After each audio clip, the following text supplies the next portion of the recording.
اعوذ باللہ من الشیطان اللعین الرجیم بسم اللہ الرحمن الرحیم الحمدللہ الذی جعل کمال دینہ و تمام نعمتہ بولایت امیر المؤمنین علی بن ابی طالب والصلاة والسلام وتحیۃ والاکرام علی سلطان الخلائق اجمعین وسید الاولین والآخرین وخاتم النبیین وشفیع المذنبین ورسول المسدد والمصطفى الاحمد ابو القاسم محمد وآلہ الطیبین الطاہرین المعصومین المظلومین المنتجبین المنتخبین المیامین الہادین المہدیین الذین اذھب اللہ عنہم الرجس وطہرہم تطہیرا اللہم صلی علی محمد وآل محمد سیما بقیت اللہ فی الارضین عجل اللہ تعالی فرجہ الشریف ولعنت اللہ علی اعدائہم وغاصب حقوقہم ومنکر فضائلہم ومناقبہم وولایتہم اجمعین من الآن الی یوم الدین القول منی فی جمیع الاشیاء من قول آل محمد علیہم الصلاۃ والسلام فیما اسر وما اعلم فیما بلغنی عنہم وما لم یبلغنی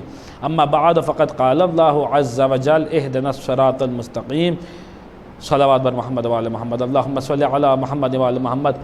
ناظرین سلام علیکم۔ سحر اکیڈمی کی جانب سے منعقد ہونے والا عظیم الشان جشن عید غدیر جو کہ ہر سال اپنی تمام رونقوں کے ساتھ منعقد ہوتا تھا، اس برس اس مرض کے پھیلنے کی وجہ سے، اس بیماری کے پھیلنے کی وجہ سے جو حالات ہیں ان کی وجہ سے یہ آن لائن جشن منعقد ہو رہا ہے۔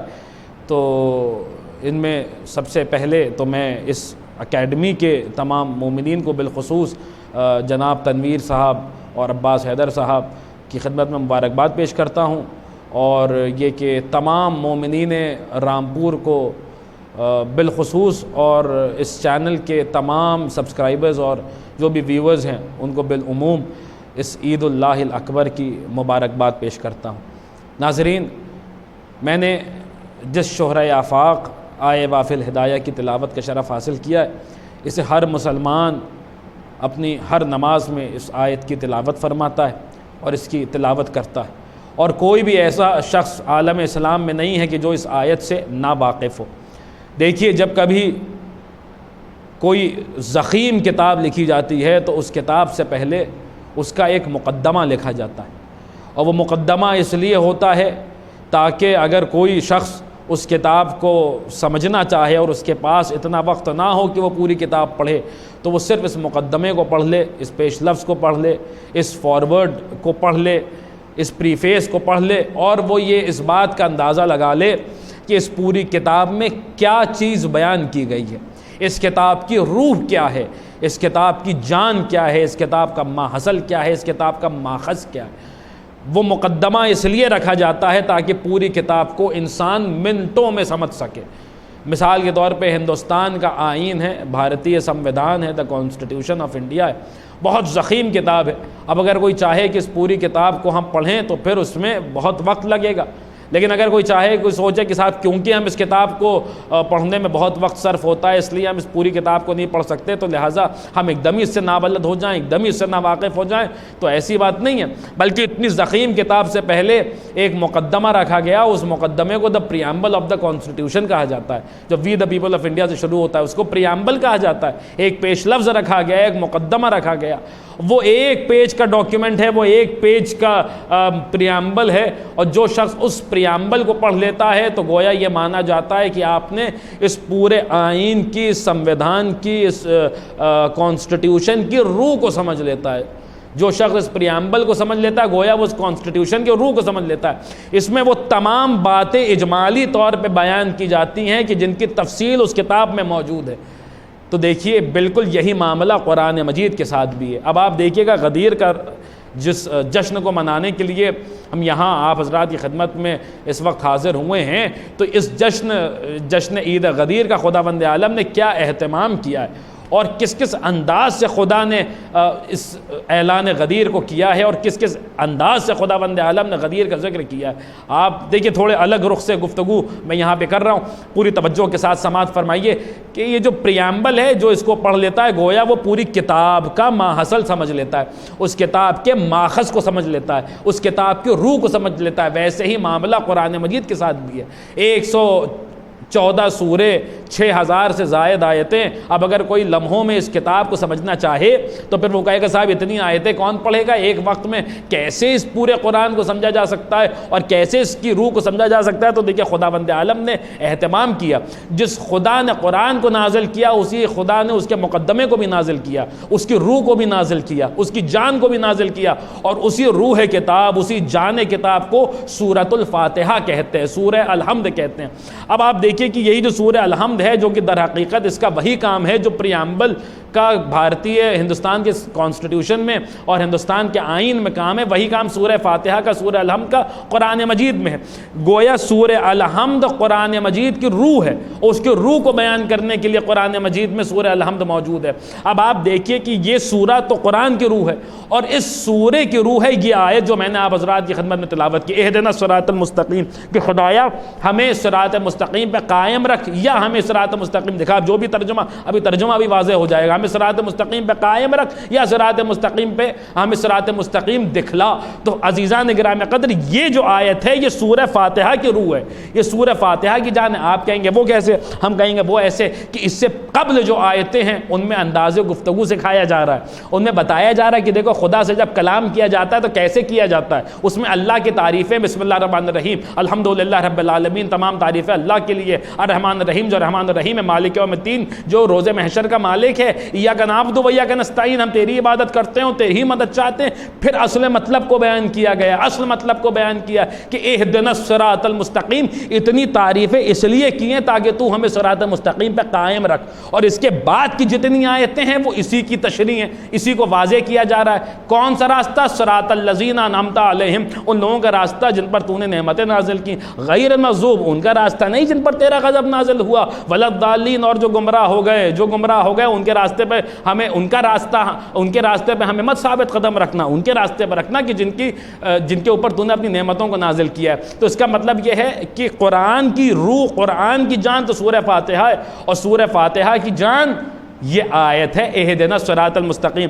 اب جب یہ اتنی قیمتی آیت ہے، یہ اتنی اس قدر اہمیت کی حامل آیت ہے، تو پھر اس آیت کو گویا اگر سمجھ لے انسان تو روح قرآن کو سمجھ لے گا، جان قرآن کو سمجھ لے گا، قرآن کے محصل کو سمجھ لے گا. تو پھر اس آیت کو چلیے قرآن ہی کی روشنی میں سمجھنے کی کوشش کرتے ہیں کہ اس آیت میں صراط مستقیم کا مطلب کیا ہے، صراط مستقیم کہتے کسے. ہم نے سوچا کہ صراط مستقیم یقیناً وہ ذات ہوگی کہ جس ذات پہ قرآن مجید کو نازل کیا گیا، کہ جس کے لیے خدا نے کہا یا حمد لولا کلمہ خلقت الافلاق، اگر آپ کو نہ بنانا ہوتا تو ہم ان افلاق کو خلق نہ کرتے. کیا پتہ وہی صراط مستقیم ہو، تو اس کے لیے قرآن نے پڑھ کے پکارا سورہ یاسین، بسم اللہ الرحمن الرحیم، یاسین والقرآن الحکیم انک لمن المرسلین علی صراط مستقیم. یاسین اور حکمت والے قرآن کی قسم، بے شک آپ رسولوں میں سے ہیں. انک لمن المرسلین علی صراط مستقیم، آپ صراط مستقیم پر ہیں.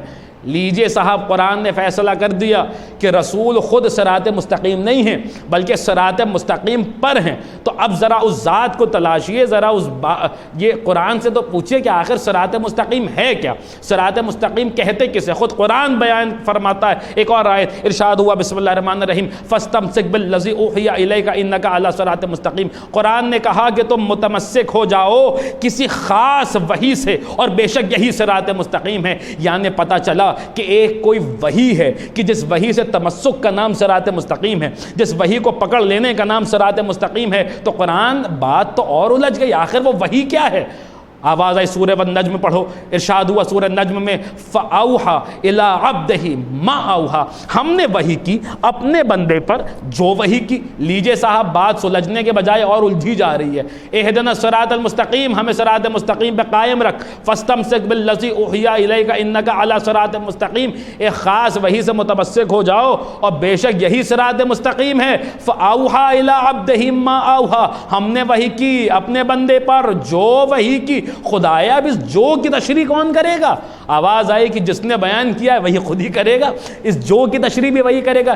گویا مفہوم صراط مستقیم کو میم الف زبر ما کے پردے میں چھپا دیا گیا۔ اب دیکھیں بہت پڑھے لکھے حضرات یقیناً اس ویڈیو کو سماعت فرما رہے ہیں، ملاحظہ فرما رہے ہیں، وہ اس بات کو سمجھیں گے کہ جو کچھ بھی صراط مستقیم میں ہے وہ کچھ اس میم الف زبر ما میں چھپا ہوا ہے۔ اب ذرا وہ آیت ڈھونڈیے جہاں میم الف زبر ما آیا ہو، وہ جو والی آیت ڈھونڈیے، وہ ما والی آیت ڈھونڈیے۔ تو اب میں ایک مرتبہ پھر وہ سلیکٹڈ آیتیں آپ حضرات کی خدمت میں جلدی سے پیش کر دیتا ہوں تاکہ ایک بیک گراؤنڈ، ایک خاکہ تیار ہو جائے۔ اہدنا الصراط المستقیم، صراط مستقیم پہ قائم رکھ۔ فاستمسک بالذی اوحی الیک انک علی صراط مستقیم، ایک خاص وحی سے متمسک ہو جاؤ، یہی صراط مستقیم ہے۔ فاوحی الی عبدہ ما اوحی، وحی کی ہم نے اپنے بندے پر جو وحی کی۔ اب اسی میم الف زبر ما والی آیت کو ڈھونڈ دیجئے تو پتہ چل جائے گا کہ وہ وحی کون سی ہے، پتہ چل جائے گا صراط مستقیم کیا ہے، پتہ چل جائے گا کہ روح قرآن کیا ہے، پتہ چل جائے گا کہ جان قرآن کیا ہے،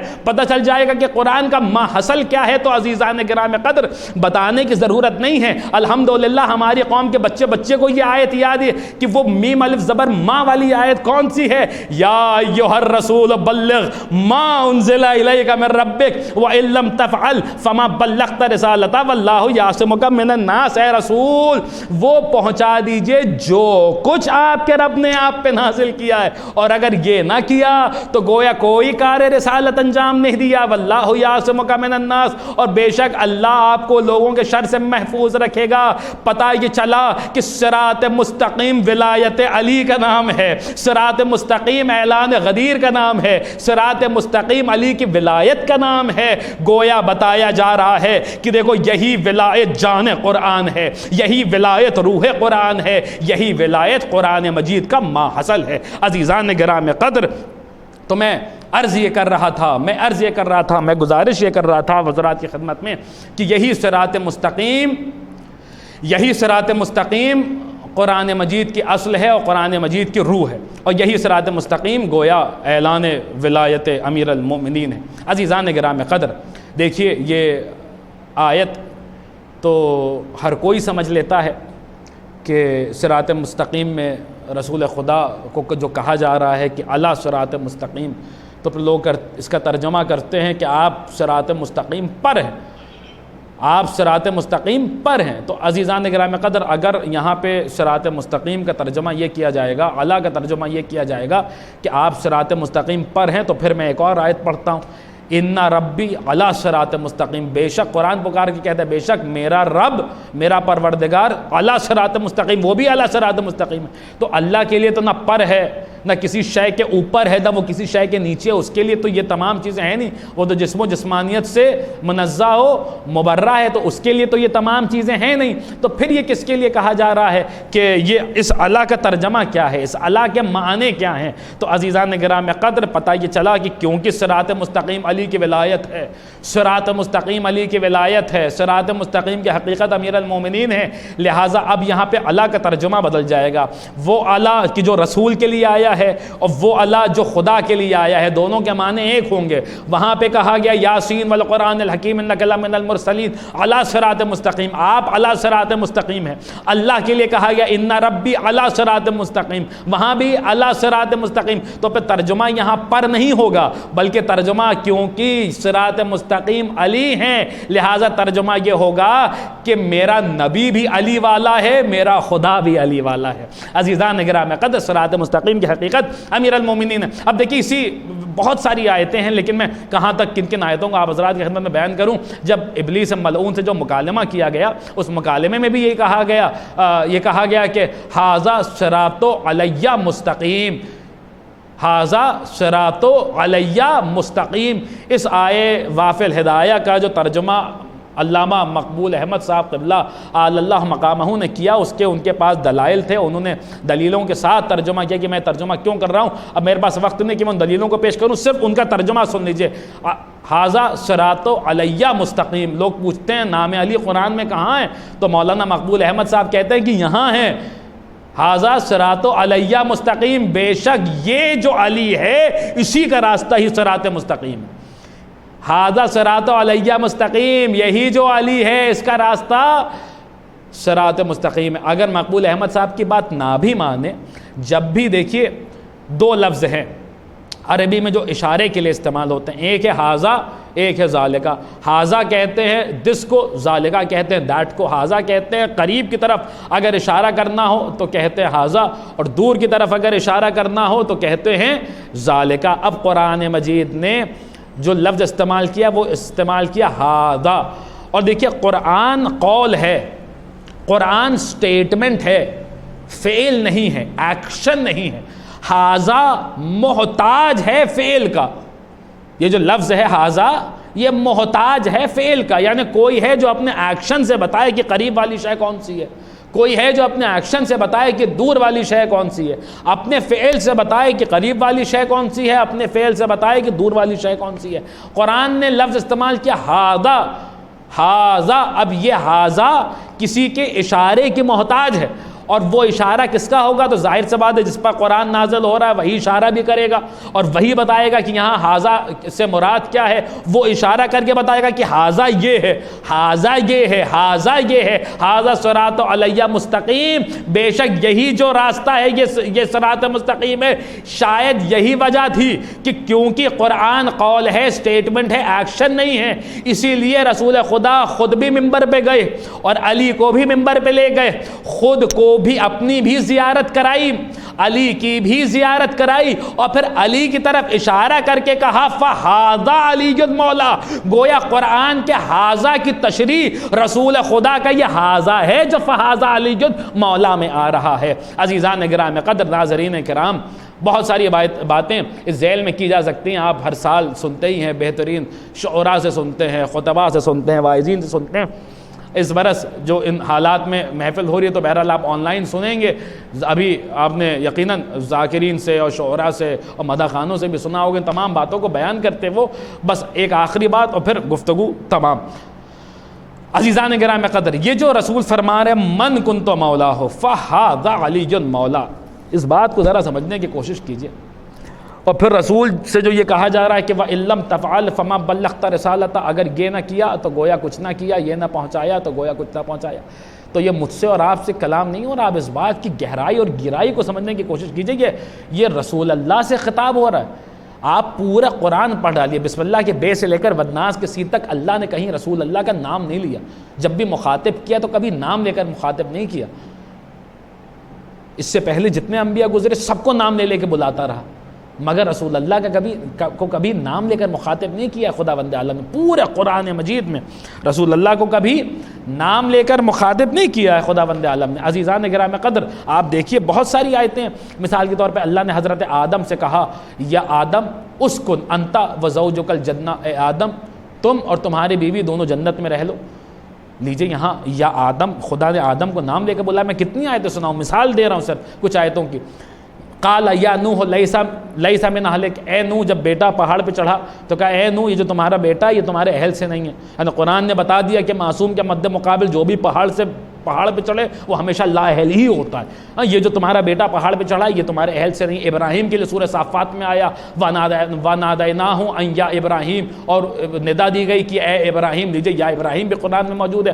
حضرت موسیٰ کے لیے قرآن پکار کے کہہ رہا ہے یا موسیٰ انی اصطفیتک علی الناس برسالاتی و بکلامی، اے موسیٰ ہم نے تمہیں انسانوں پر منتخب کیا میری رسالتوں کے ذریعے اور میرے کلام کے ذریعے۔ عیسیٰ کے لیے قرآن میں کہا اذ قال اللہ یا عیسیٰ انی متوفیک ورافعک علیہ، یاد کیجئے جب عیسیٰ سے کہا گیا کہ اللہ نے کہا کہ اے عیسیٰ ہم آپ کو ماریں گے اور ہم ہی آپ کو اٹھائیں گے۔ ہم مثال کے طور پہ زکریا سے کہا گیا یا زکریا انا نبشرک بغلام اسمہ یحییٰ، اے زکریا ہم آپ کو بشارت دیتے ہیں کہ ایسے بیٹے کی کہ جس کا نام یحییٰ ہوگا۔ انہی یحییٰ سے کہا گیا کہ یا یحییٰ خذ الکتاب بقوہ، اے یحییٰ اس کتاب کو مضبوطی کے ساتھ اور قوت کے ساتھ تھام لیجئے۔ یعنی قرآن میں یا آدم بھی آیا، یا نوح بھی آیا، یا ابراہیم بھی آیا، یا موسیٰ بھی آیا، یا زکریا بھی آیا، یا یحییٰ بھی آیا۔ عجیب بات ہے جو قرآن میں یا آدم پڑھتے ہیں، جو یا نو پڑھتے ہیں، جو یا ابراہیم کہتے ہیں، جو یا موسیٰ کہتے ہیں، جو یا عیسیٰ کہتے ہیں، جو یا زکریا کہتے ہیں، جو یا یحییٰ کہتے ہیں، وہ ہم سے پوچھتے ہیں کہ تم یا علی کیوں کہتے ہو، تم یا علی کیوں کہتے ہو، جبکہ یہی علی ہے۔ ہمارا عقیدہ تو یہ ہے کہ یہی وہ علی ہے جس نے آدم کو توبہ کا ہنر سکھایا، یہی وہ علی ہے جنہوں نے نوح کا سفینہ پار لگایا، یہی وہ علی ہے جنہوں نے ابراہیم کے لیے آتش نمرود کو گلزار کیا، یہی وہ علی ہے جنہوں نے موسیٰ سے طور پہ کلام کیا، یہی وہ علی ہے جنہوں نے عیسیٰ کو مسیحائی سکھائی، یہی وہ علی ہیں جنہوں نے زکریا کو بشارت دی، یہی وہ علی ہے جنہوں نے یحییٰ کو زندگی عطا کی، اور وہی علی ہیں کہ جن کو ہم بلاتے ہیں، جن کو ہم پکارتے ہیں۔ یعنی قرآن میں یا آدم، یا نوح، یا ابراہیم، یا موسیٰ، یا عیسیٰ، یہ سب آیا، ہر نبی کا خدا نے نام لیا، مگر جب میرے نبی کی باری آئی تو یاسین، اے سید و سردار، طٰہٰ، اے طیب و طاہر، یا ایھا المزمل، اے چادر اوڑھنے والے، یا ایھا المدثر، اے کملی اوڑھنے والے، یا ایھا النبی، اے ہمارے نبی، یا ایھا رسول، اے ہمارے رسول۔ یعنی القاب سے خدا نے رسول اللہ کو مخاطب کیا، کہیں نام نہیں لیا، کہیں یا محمد نہیں کہا۔ اب آپ سوچیں جس نبی کا نام لینا بنا بر محبت کی وجہ سے خداوند عالم کو گوارا نہیں ہے، اس سے تیور بدل کے کہا وَإِن لَّمْ تَفْعَلْ فَمَا بَلَّغْتَ رِسَالَتَهُ، اگر یہ نہ پہنچائے تو گویا کچھ نہ پہنچائے، تو کیا مرتبہ ہوگا اور کیا عالم ہوگا۔ عزیزان گرام قدر، گفتگو تمام ہو گئی، بس آخری آیت آپ حضرات کی خدمت میں تبرکاً پیش کر دیتا ہوں، گفتگو تمام ہو جائے گی۔ یہ ہے امیر المومنین کی ولایت، یہ ہے میرے آقا و مولا کی ولایت، کہ جس کے متعلق قرآن کہہ رہا ہے رسول سے کہ وَإِن لَّمْ تَفْعَلْ، اگر یہ نہ کیا تو گویا کچھ بھی نہ کیا۔ کس سے کہہ رہا ہے؟ نبی سے کہہ رہا ہے۔ کون نبی؟ جس کے لیے سورہ آل عمران آیت نمبر 81 میں ارشاد ہوا اذ اخذ اللہ میثاق النبیین لما آتیتکم من کتاب وحکمہ اذ جاءکم رسول مصدق لما معکم ولتؤمنن بہ ولتنصرنہ۔ اے حبیب یاد کیجئے جب ہم نے انبیاء سے میثاق لیا کہ ہم تمہیں کتاب اور حکمت میں سے کچھ دے رہے ہیں، اس شرط پر کہ جب تمہارے بعد ایک رسول آئے گا تو تم اس کی تصدیق کرو گے، اس پر ایمان لاؤ گے، ولتؤمنن بہ، اس پر ایمان لاؤ گے، ولتنصرنہ، اور اس کی نصرت کرو گے۔ اقررتم، کیا تم اقرار کرتے ہو؟ قالوا اقررنا، ان کا ہاں ہم اقرار کرتے ہیں۔ یعنی تمام انبیاء سے کہا گیا کہ تم میرے نبی کے مومن بنو گے، میرے نبی کے مومن بنو گے۔ آدم مومن ہیں میرے نبی کے، نوح مومن ہیں میرے نبی کے، ابراہیم مومن ہیں میرے نبی کے، موسیٰ مومن ہیں میرے نبی کے، عیسیٰ مومن ہیں میرے نبی کے۔ اور مومنین اور نبی کا رشتہ کیا ہے؟ سورہ احزاب، النبی اولیٰ بالمؤمنین من انفسہم، نبی مومنین کے نفسوں سے اولیٰ ہوتا ہے، مولا ہوتا ہے، مولا ہوتا ہے۔ گویا قرآن فیصلہ کر رہا ہے کہ آدم کا مولا بھی میرا نبی، نوح کا مولا بھی میرا نبی، ابراہیم کا مولا بھی میرا نبی، موسیٰ کا مولا بھی میرا نبی، عیسیٰ کا مولا بھی میرا نبی۔ گویا 1,24,000 کا مولا میرا نبی۔ اب جب وہ مولا کہے گا کہ من کنت مولا ہو فہذا علی مولا، جس کا میں مولا اس کا یہ علی مولا، تو پھر گویا بتا رہا ہے کہ دیکھو صرف تمہارے نہیں بلکہ آدم کے مولا بھی علی، نوح کے مولا بھی علی، ابراہیم کے مولا، اور دیکھو من کنت مولا، یعنی آج سے مولا نہیں ہے، وہ کہہ رہا ہے من کنتو، جس نے کہا تھا کہ کنتو نبی و آدم و بین الماء والتین، میں اس وقت بھی نبی تھا جب آدم آب و گل کے ماں بین کروٹیں بدل رہے تھے۔ شاید یہی وجہ تھی کہ میرے علی نے بھی پکار کے کہا کہ کنتو ولی و آدم و بین الماء والتین، میں علی نے کہا کہ میں بھی اس وقت ولی تھا جب آدم آب و گل کے ماں بین کروٹیں بدل رہے تھے۔ عزیزان گرامی قدر، یہ ہے امیر المومنین کی ولایت، اور خداوند عالم اس جشن کو قبول فرمائے، اور یہ جو ہمارے بھائی تقی عباس صاحب، ان کے چینل کے ذریعے کہ جو ویڈیو نشر ہو رہا ہے، تو خداوند عالم ان کی بھی توفیقات میں اضافہ فرمائے، اور ہمارے عباس موسوی صاحب کی جن کے محنتوں کے ذریعے یہ ویڈیو شوٹ ہو رہا ہے، تو بہرحال خداوند عالم ان کی بھی توفیقات میں اضافہ فرمائے۔ یہ لوگ یوں ہی خدمت اہل بیت کرتے رہیں، اور ہمیں اس طریقے کے لا تعداد جشن منانے کی توفیق عطا ہو، اور جی بھر کے ہم مولا کی ولایت میں خوش ہوں اور ان کے غم میں غمگین ہوں، اور جئیں تو انہی کی محبت و ولایت کے ساتھ، اور موت آئے تو انہی کی محبت و ولایت کے ساتھ۔ خدا ہمیں عید سعید غدیر، عید اللہ الاکبر کو بہترین سے بہترین انداز میں منانے کی توفیق عطا فرمائے، ہمارے مولا کے ظہور میں تعجیل فرمائے، اور ہمیں اس لائق بنا دے کہ ہمارا شمار ان کے آبان و انصار میں ہو جائے۔ ربنا تقبل منا انک انت السمیع العلیم، اللہم صلی علی محمد وعلی محمد۔